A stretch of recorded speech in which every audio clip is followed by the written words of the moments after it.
Renata Abreu, eu tava pensando que era Cátia Abreu. Renata Abreu, eu vou perguntar pro Mano. Renata Abreu, direita ou esquerda? Centrão, centrão. Literalmente centrão. O que eu fico pensando é assim... Eu estudei o texto, mas era o... Quando eu leio o ensino, quando eu leio que querem ensinar educação política nas escolas, eu acho positivo. Mas quando eu leio o ensino da realidade social e política do Brasil, que é uma coisa que pode se abrir principalmente para o lado esquerdo, para uma coisa que eu já acho nociva, que seria uma espécie de escola sem partido da esquerda. Eu, por exemplo, sou contra a escola sem partido, eu não acho legal você ficar lá constrangendo o professor. Eu sou da educação anos 80, onde o professor era sagrado dentro da escola.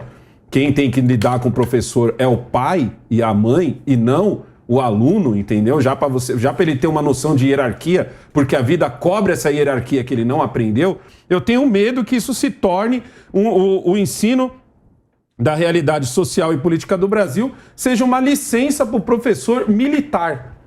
Esse, para mim, é o grande problema hoje. O professor de matemática, eu acho que ele tem que ensinar matemática. O professor de história, ele tem que ensinar história. O professor de ciências, ele tem que ensinar ciências. O de português, ele tem que ensinar português. Nenhum deles tem que militar. E aí eu tenho medo que esse professor específico, porque é isso a gente também não sabe, pelo menos ainda está no começo ainda, se vai ter um professor específico ou algum professor vai ficar encarregado disso. Como vai ser escolhido esse professor? Pode ser um professor de direita? Pode ser um professor de esquerda? Ou ele vai ensinar como funciona o sistema político brasileiro? Para mim seria ok ensinar o que faz um vereador, ensinar o que faz um subprefeito, ensinar o que faz um governador, um deputado, ensinar por que um ministro do STF não é eleito pelo povo e sim pelo presidente, como que ele é eleito, como que funciona o processo depois que o presidente escolhe o próximo nome que vai ser. Se for desse jeito, eu dou o maior apoio. Agora, se for uma espécie de escola sem partido da esquerda, aí eu já não sou a favor, porque eu ainda sou a moda antiga. Para mim, quem tem que resolver qualquer problema que tiver na sala de aula, vou dar um exemplo que é meu, que é o que eu ensino para os meus filhos. Filho meu não debate com o professor. Filho meu, me conta o que aconteceu na sala de aula. Se eu achar que eu deva intervir, no outro dia eu estou na escola sem ser no horário de aula do meu filho, porque eu não quero que ele veja eu trocando esse papo com o professor. Porque esse é o certo. Não é certo uma criança sacar do celular e constranger um professor, por mais que ela tenha, entre aspas, direito. Entendeu? Olha, Palumbo, quando eu vejo essa notícia, eu devo lembrar que eu nasci em 1982, portanto eu vou fazer 41 anos agora, e eu fui alfabetizado com livros de esquerda, sem consciência do que era esquerda e direita. E eu listei aqui alguns livros que eu li enquanto eu estudava, que são maravilhosos e são de autores de esquerda. Como, por exemplo, tá? Sem fazer analogia aqui ou fazer para você comprar livro, longe disso. Mas eu li Norte e Sul de Elizabeth Gaskell, que é sensacional. Sensacional. Como que eu coloco... Como que a gente lê uma obra dessa e a gente começa a imaginar que o cara é de esquerda e ele está querendo colocar alguma coisa nas nossas cabeças? Não existe, porque existe um ditado que fala: é melhor você ser alfabetizado por um partido político do que não ter partido nenhum. Pelo menos você foi alfabetizado. Você entende? Então a gente vive nessa premissa de que vai ser ruim, vai ser... Mas calma aí, cara, eu me tornei uma pessoa do bem e fui alfabetizado pela esquerda. A esquerda tem uma grande importância no país. Mesmo eu sendo hoje uma pessoa de direita, eu entendo que a esquerda tem um papel fundamental na sociedade. O que devemos fazer é abrir ao diálogo. Eu falei vou falar vários livros, eu falei só um, né? E vou falar dos Miseráveis também, de Victor Hugo, que é sensacional. Para quem não leu, por favor, leia. Palumbo. Eu concordo com o Negão, eu também fiz meus estudos na década de 80, onde a escola pública era muito melhor do que a particular. Guimarães Júnior, lá em Ribeirão Preto, Cônego Barros, eram escolas cobiçadas, né? Aliás, o rico queria estudar na escola pública. Era o contrário do que é hoje, que a escola pública hoje está um verdadeiro lixo. Sim. Né? Os professores não são respeitados, eles ganham uma miséria, aliás, sempre ganharam. O aluno não respeita.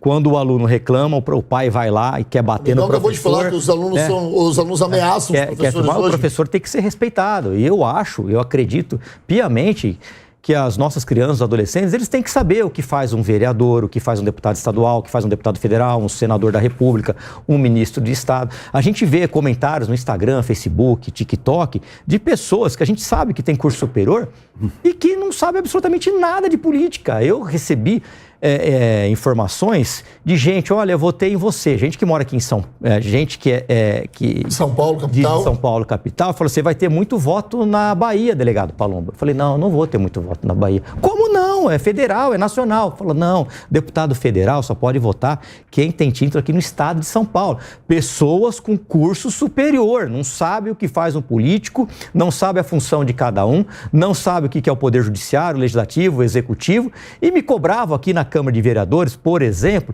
por que você não faz uma pena, colocando pena de morte? Você não consegue explicar para essas pessoas porque elas não tiveram o básico do básico do básico. Então fica difícil, né? É muito difícil. Elaine, eu tenho certeza que você leu muitos romances também. Eu tenho certeza que você leu muitos romances. Eu fiquei também. até agora sem graça, porque tá todo mundo falando a década que começou a estudar. Nossa! Você começou em 1900. Não seremos deselegantes aqui, fiquem tranquilos. Mas o que eu posso dizer é o seguinte, eu sou filha de militar, né? E estudei em Resende, né? Porque meu pai serviu na AMAN, né, na Academia Militar das Agulhas Negras, e nas escolas que eu estudei em colégio público e particular, em Resende. Mas naquela época, que eu não vou revelar a década, 2000. a gente tinha uma matéria que não era política, mas era moral e cívica. E você estava falando, eu fui Educação, moral e cívica. Isso. Excelente. Aqui no meu ouvido. Isso, que você falou assim, olha, eu fui alfabetizado pela esquerda e isso não me trouxe nenhum problema, não me sinto bitolado claro. na ideologia da esquerda. Eu também fui alfabetizada com educação moral e cívica e foi importantíssimo. Eu falava isso esses dias aqui no Linha de Frente. Eu sei os hinos, eu sei o hino da bandeira, eu sei o hino nacional, eu sei que são as estrelas da bandeira nacional. Esses dias eu vi alguma artista sendo perguntada num podcast, ela não sabia responder o que simbolizava as estrelas na bandeira nacional. Então eu acho que antes da gente ensinar política, acho importante, mas eu acho que a gente tem que entender a realidade do Brasil. Antes disso, a gente tem que reforçar o português. Tem muita gente chegando no ensino superior que não sabe nem o português, né? A gente tem que votar, sim, com a educação moral e cívica. As crianças não sabem mais cantar o hino, não sabem o que são os símbolos nacionais. A gente tem, sim, que falar sobre uma segunda língua. O Brasil é um dos poucos países do mundo que querem falar sobre sustentabilidade, sobre uma agenda verde, mas não sabe, os alunos não têm nenhuma segunda língua. Que seja o espanhol, que seja o espanhol, que seja o inglês, exatamente por causa da precariedade da educação. Então, se a gente quer falar de qualidade de ensino, eu acho muito bacana falar de educação política, mas tem coisas que precisam vir primeiro. Não adianta eu começar pela decoração da casa, eu tenho que começar pela parte elétrica, pela parte hidráulica, pela estrutura. Sim, eu estudei numa escola... E nem ficar com essa baboseira de querer mudar a língua portuguesa e falar TODES também. Eu estudei numa escola na comunidade que eu morava, chamada Miguel Sansiglo, e a escola era sensacional. Meu pai faleceu e eu fui morar no interior, numa cidade chamada Assis. Eu estudei numa escola chamada Clibas Pinto Ferraz. A escola, parecia que eu estava numa escola americana. Tinha armário, 2 quadra coberta. Eu falei, peraí, fugiu da realidade que eu estudava, porque eu estava na periferia de São Paulo. Fui morar no interior, numa escola pública. Nem o colégio mais top da cidade tinha a estrutura que tinha aquele colégio. E até hoje deve ter. Se você é de Assis, está me assistindo, um grande beijo para você. Eu tenho um enorme carinho por essa cidade. Voltamos. Eu tive o privilégio de estudar numa escola assim também, o Colégio de Aplicação da UFPE, que é uma escola pública. No tempo que eu estudava, uma das primeiras colocadas no Enem nacional.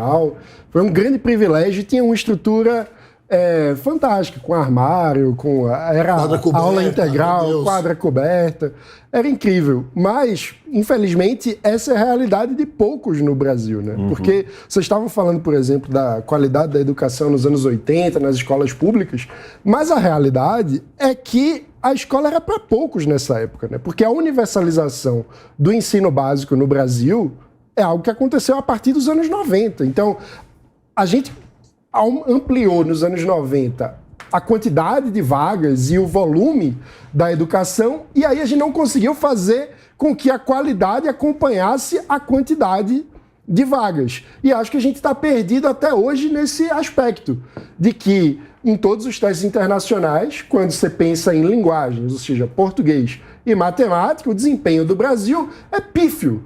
E aí, me incomoda que a gente fique discutindo a inclusão de matérias obrigatórias num currículo que, na minha visão, já está inchado como currículo obrigatório. Eu sou muito mais entusiasta da ideia de que a gente precisa ter como currículo obrigatório o básico do básico e, a partir daí, ter trilhas de desenvolvimento educacional de acordo com a vocação de cada indivíduo, de cada estudante. É o que faz a particular. Exato. Eu tenho 2 filhos hoje na particular e é isso aí que o Mano falou. Entendeu? Na particular é que você tem o básico bem feito, você tem o arroz com feijão bem feito. Já na pública eles estão tentando inventar e bota 40 crianças numa sala, entendeu? E aí acaba que o aluno que é um pouco mais inteligente, ele é atrasado por causa dos outros, porque na pública tem isso, na particular já não tem. Você que se vire e alcance o resto do pessoal. Né? Mas até o ensino particular hoje sofre com algumas coisas. Eu quero dizer que o ensino particular também está sofrendo muito. Ensino particular, por exemplo, de escola cobrando a mensalidade de R$350. E aí o pai se acha, vou colocar meu filho numa escola tão barata assim. E o que acaba acontecendo? O ensino não é de qualidade.